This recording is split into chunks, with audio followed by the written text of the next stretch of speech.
What's going on, Switch Mentality? We're back again with another episode of spotlighting athletes who are doing more. More in the community, more as a professional, more with their transition to life after football.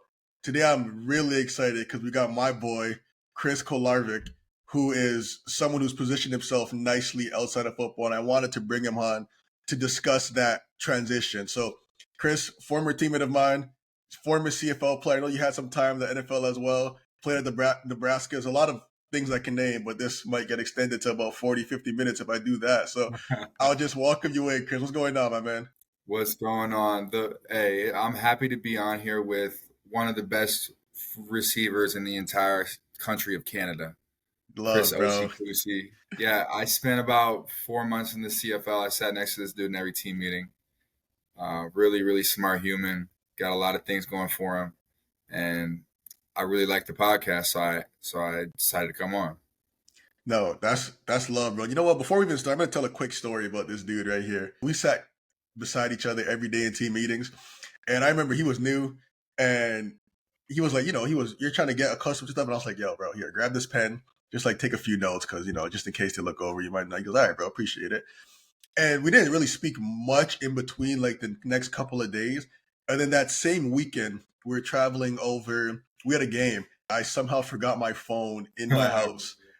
And I was thinking, like, oh my, I'm about to go to Vancouver and I've got no phone for 4 days in Vancouver. No, there's no chance. So I'm thinking about like different ways I can get my phone.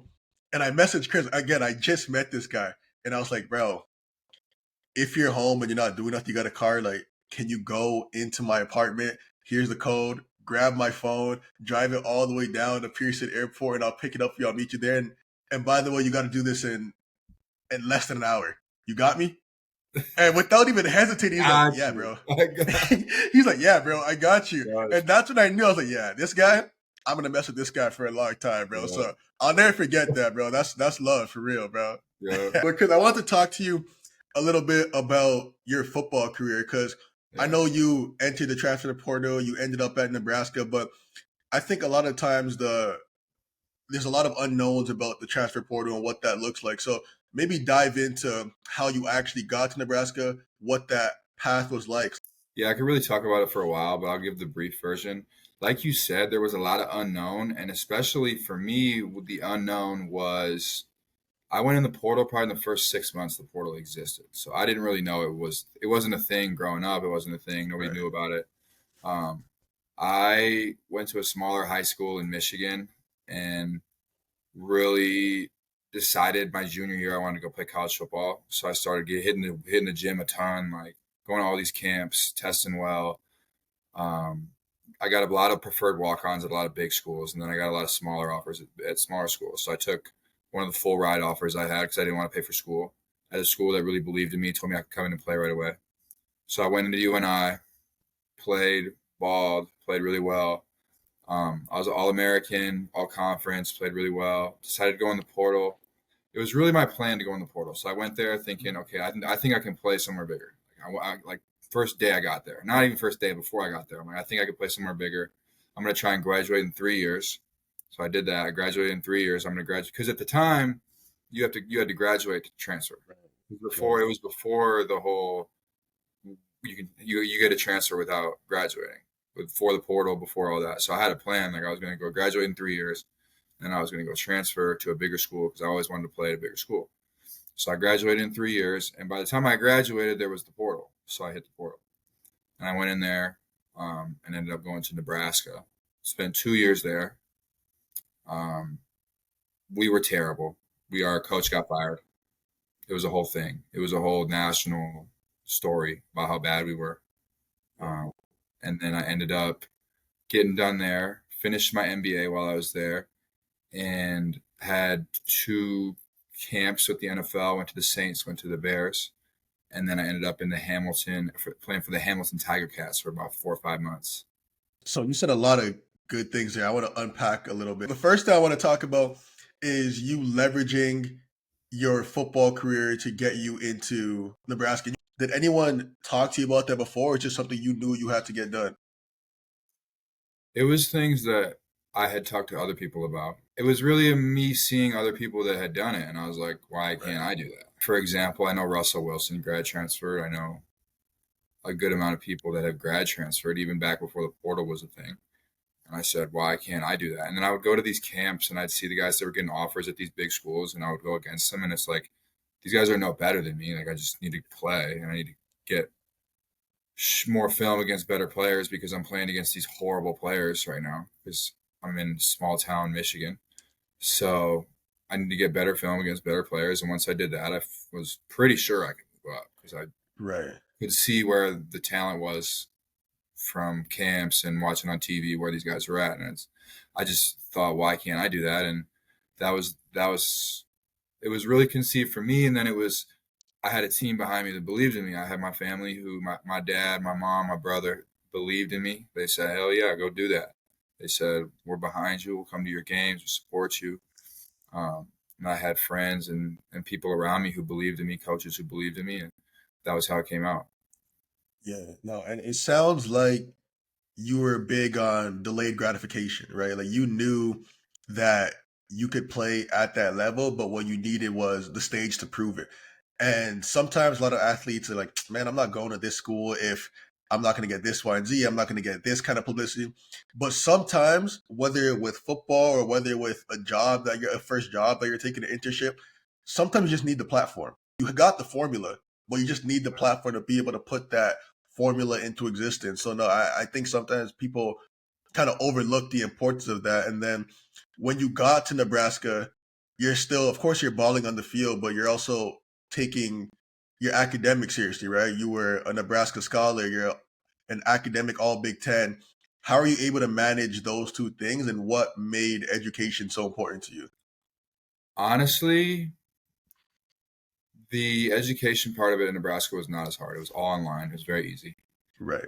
The hardest part of my education was UNI at Northern Iowa. I graduated in 3 years, and that was a challenge because I was taking 18 credits a semester.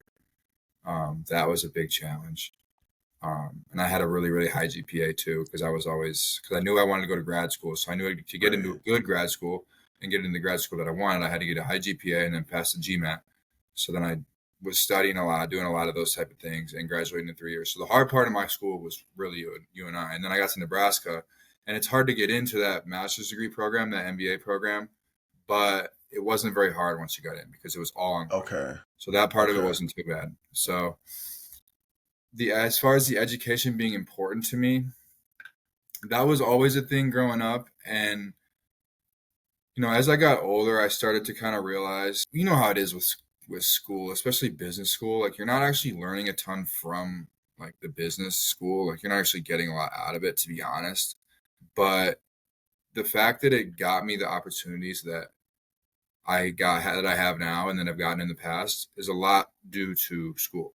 So Right. it's sometimes you do have to use the resources at your advantage, even if it's not the perfect opportunity, even if it sucks and it's school and you're not actually learning something. It's like, it can get you somewhere. It can get you where you want to go. So you got to use what you got at your disposal. It's crazy because sometimes you got to set. It's almost, and this is the thing I always compare it to football, right? Sometimes as a rookie, you're kind of sacrificing that rookie year. Like you think of quarterbacks Of course. who get drafted and they understand that you're going to be sitting behind this guy for a year to just learn. And when the time is right, you'll be able to, like Jordan Love, right? Perfect example. Yeah. Jordan Love sitting behind Aaron Rodgers, like, bro, you guys, why would I get drafted to Green Bay? You guys have the MVP, right? Like the back Right. to back. Why would you draft me? And he's just kind of sitting behind him, sitting behind him. 3 years go by, 4 years go by, and now he's the guy, right? And Yeah. I kind of compare that so much to school. I had to go to law school for 3 years, and I can tell you right now, law school doesn't teach you how to be a lawyer; it teaches you how to think like a lawyer, but Yeah. not how to be a lawyer. It's Yeah. being in the actual practice of law that teaches you how to do law. But you can never get to the practice of law without doing law school. It's kind of a weeding out thing. It's kind of a weeding out, like with law Hundred school. percent. Law school's long and it's difficult. It's kind of weeding out the people that aren't actually wanting to be a Yeah. lawyer Yeah. because you can't have a Hundred bunch of percent. people with law degrees. So you have to make it hard, or else everybody would just do it. So What? Yeah. you do have to make it somewhat difficult and strenuous. Or even with the rookie thing in football, it's like you get to the CFL your first year, and your first year, like, you're not going to start your first year. It's just not going to happen. Like, rare. I mean, somebody's got to get hurt, or maybe 3 people got to get hurt. But that first year is kind of you proving to the team and to the league that, hey, I want to be here. And I'm going to show up every day and be a good teammate, even if I'm not starting. And that's what they want to see.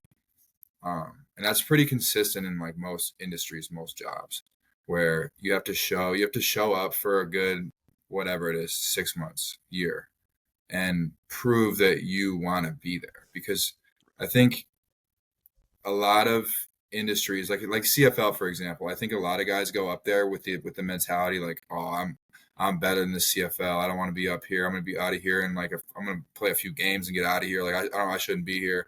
And they don't want that. Like, they don't want a guy that's like that. So they're going to kind of test him and try him and see if he actually wants to be there. And so the first year, they're not going to give him what he wants, and they're going to see if he actually wants to be there or not. And if he does, and he sticks through it and gets through that weeding out period, I think that's when you start to get rewarded a lot of times. Couldn't have said it better myself, honestly, because what it really is, it's like the sweat equity, right? Mm-hmm. And Yeah. football, business world, law world, corporate world, like any job really, teaching world, that sweat equity is mandatory, right? People want to know that you're a guy they can depend on. People want to know that you're in it for the long haul, right? And whether you are or not is completely up to you. But the perception, people have to know that you're in it for the long haul. And I think what you said about guys who make in the CFL, I couldn't have agreed more, because you have guys sometimes who, were high draft picks in the NFL, and they come down to CFL expecting everything to be handed to them, and they realize it's not like that, right? Like, nobody really cares that you were a first round pick in the NFL. Nobody really cares that you're a second round pick. Nobody really cares that you have this record and this record. Nobody cares. And Chad Johnson is a guy who came down to the CFL, and he's always saying like, yo, this league is tough. From the Canadian perspective, it's all the best players that we have in Canada, right? So I would say in the States, there's obviously more players, so more people are going to be better. But the Canadians that end up in the CFL is like the best 2 guys on each team. So they're obviously good players. And then in the States, it's guys who have like been to mini camps, guys who are maybe in the league for a few years. So the level of difficulty is way harder than what people think. But I think what remains, whether the CFL, the NFL, the corporate world, is like the sweat equity. So I think that's a good point for sure. Agreed.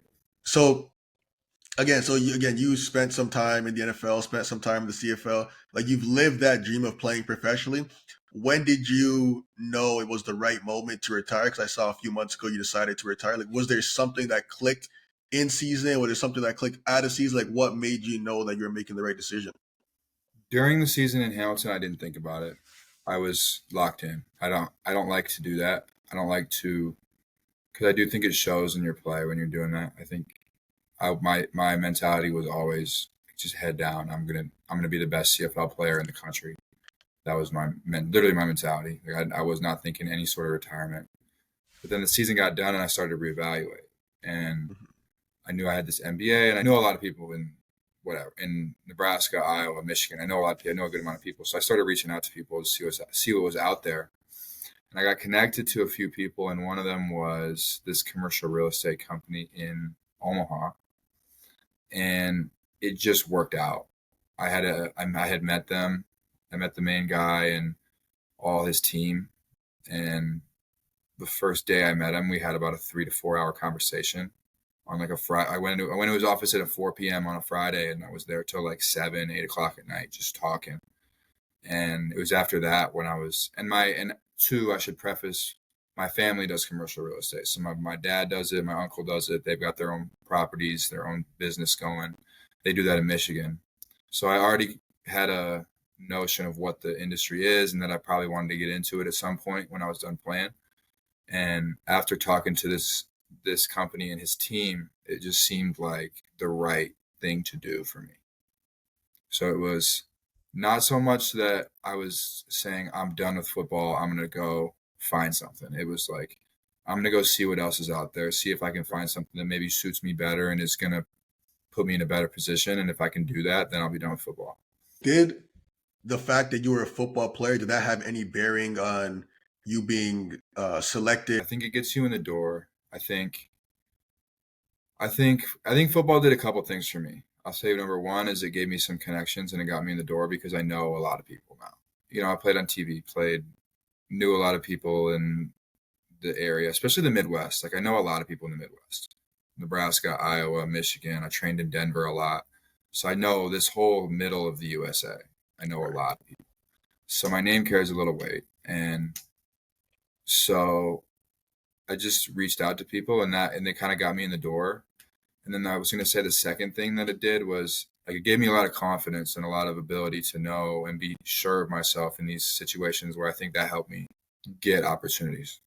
It's so huge because football, if you use it correctly, can definitely get you in the door. Of course, nothing's promised, right? Like nothing's guaranteed. You're still gonna have to be able to put the work in when the time comes and show that you're a capable candidate. No But I question. always tell guys, you got to strike when the iron's hot, Mm-hmm. right? Like when you're a current professional athlete, everybody's got 5-10 minutes to talk to you. Everybody's got a little bit of time for a coffee chat. They got some time to keep that connection warm. But once you're done and you're retired, you might have some people who are willing, but the iron's not that hot anymore, right? Like the type of people who are willing to talk and the amount of time they have to give isn't as significant as what it used to be, right? Unless you keep building on it, unless you get into something else and you have something else to talk about, then it's like then you were a professional athlete and you're doing something else. And I knew that I wasn't the biggest name. I knew I had Right. played in the CFL special teams, and then I played in Nebraska. I hopped on it right after I got done playing. I was like done with that season in Hamilton. It's like I gotta see what's going on out there. These guys who are wealthy, these guys who have built companies, who have built these empires around themselves and these teams around themselves a lot of money, they really like to work with young athletes. They like to have young athletes around them because they give them a lot of energy.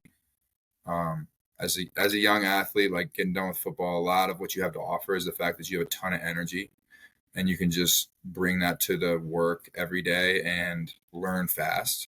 That's a lot of what you have to offer. So they like having that around. I've noticed that with a lot of those type of guys. I think it just adds a bit of perspective, right? Because we're athletes are used to hard, right? And I think what people from the top down want to know is like, how do you handle hard? Like, do you handle hard well? And anyone who's had to do multiple training camps, you know how to handle hard, Very right? true. Just to wrap up on the strike when the iron's hot thing. So two things. Yeah. One, like Todd Gurley, for example, right? Great player, all pro player, amazing. As soon as, he couldn't play anymore and he had some injuries or whatnot, you don't hear about Todd Gurley anymore, right? We don't really know what Todd Gurley's like. Le'Veon Bell, Antonio Brown, like those are all like great examples of guys who, at one point in time, could have opened the door, could have had the door open to them by anybody, really, because they were so prominent in the football world. And you compare that with a guy like Andre Iguodala, who, again, he in the NBA Finals, won Finals MVP, was in Silicon Valley, and decided, let me get into the tech space. Let me start these investments. Let me start rubbing shoulders with this person, this person. Mm-hmm. And it starts off as a athlete a relationship where you're kind of just a cool athlete, but then you see what you can build on in terms of your interest. Okay, you're interested in this here. Let me take you under my wing. Let me teach you this, this, and this. And I think that's what you kind of refer to with keeping that connection, right? Keeping that relationship warm, because it might start off as one thing and then turn into something completely different. And the other part you said that I want to emphasize that I thought was really good too is you don't need to be the best player in the team, right? Like you don't need to necessarily be like the marquee guy.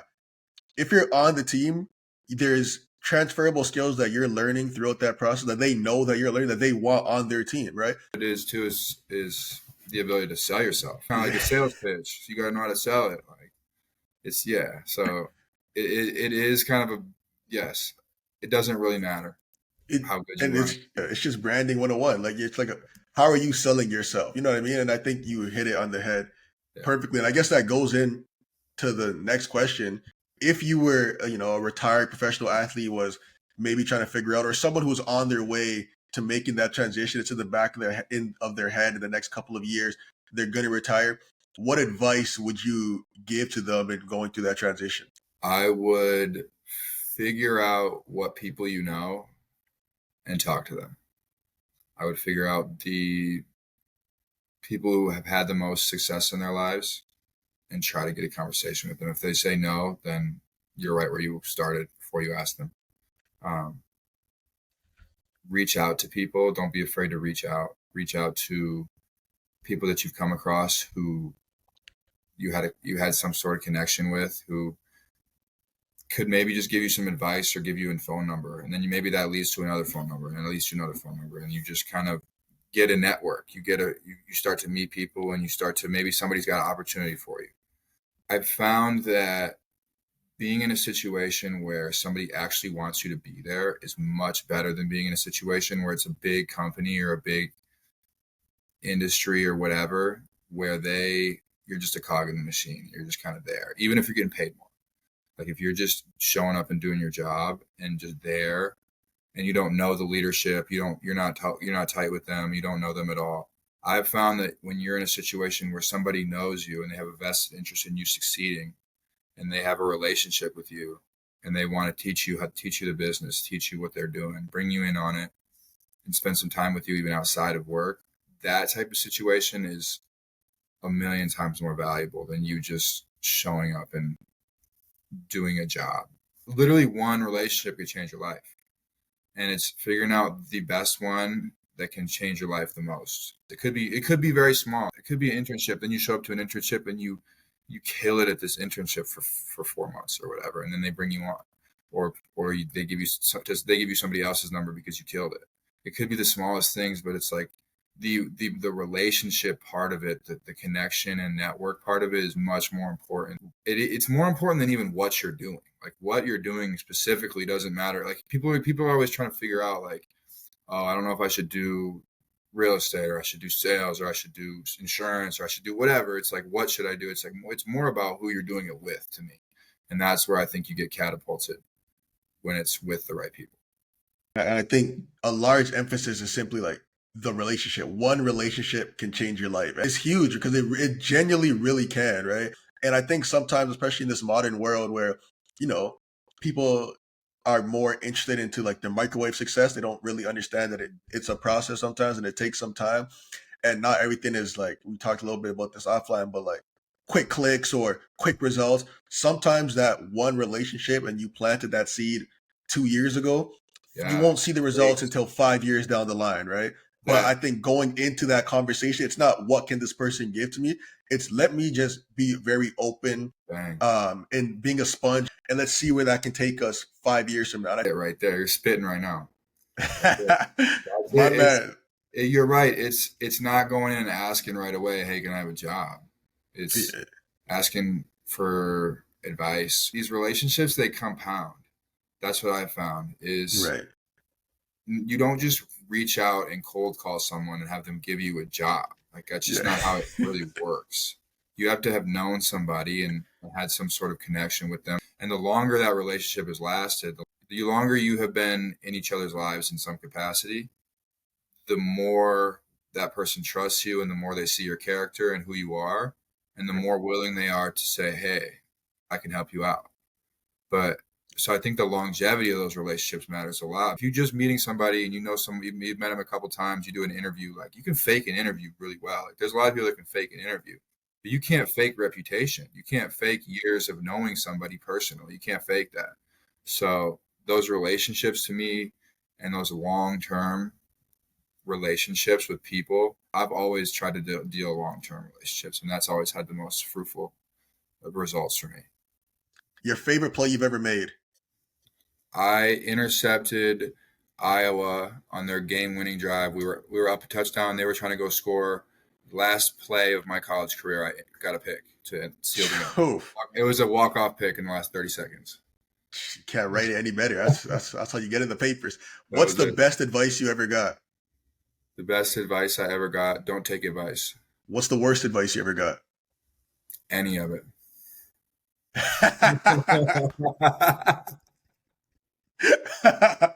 My man. That's love, bro. All right, bro. I just want to thank you again for coming on and sharing your insights. And I think you're a guy that's well positioned to make that transition, right? Like, again, you never went into football thinking, okay, I'm just going to play for a final amount of time and leave. But you always had a plan into whenever that part of your career was over on how to properly transition. And for most people, they don't get to choose the end of their career. And for the very few people that do, of course, they're fortunate. But I think hearing your story will allow people who maybe don't get to choose a little bit more insight on what it takes to make that transition successfully. And I think that kind of information is so important to know. So I appreciate you jumping on here, sharing some of your insights. And I know if anybody needs some commercial real estate, they know they got a guy to go to now. So that also helps too. But I definitely appreciate you coming up, bro.